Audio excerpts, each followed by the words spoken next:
ജനകീയ സുവിശേഷത്തിന്റെ വക്താവായ വൈദ്യനായ ലൂക്കോസ് എവങ്കേലിസ്ത മനോഹരമായി ക്രിസ്തുവിന്റെ 3 ചോദ്യങ്ങൾ, അതിനെ ഉപമാനമെന്നോ അലങ്കാരമെന്നൊക്കെ നമുക്ക് വിളിക്കാം, 3 ചോദ്യങ്ങളാണ് ഇവിടെ ചോദിക്കുന്നത്.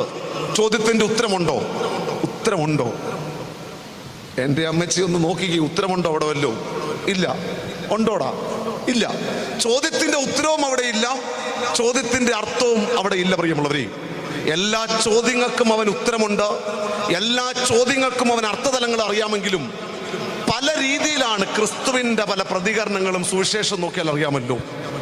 നിങ്ങളിൽ പാപമില്ലാത്തവൻ ഇവളെ കല്ലെറിയട്ടെ എന്ന് പറഞ്ഞുകൊണ്ട് പരീക്ഷ സാധുക്കന്മാരുടെ കപടതയുടെ മുഖം മൂടികൾ വലിച്ചു കീറി നിലത്ത് മൗനമായിരുന്ന ക്രിസ്തുവിനെ നമ്മൾ കാണുന്നത്. ആ ക്രിസ്തു തന്നെ ഹെരോദാവിന്റെ കുറുക്കത്തരങ്ങൾക്കെതിരെ പ്രതികരിക്കുന്നത് നമുക്കറിയാം. ആ ക്രിസ്തു തന്നെ നമുക്കറിയാം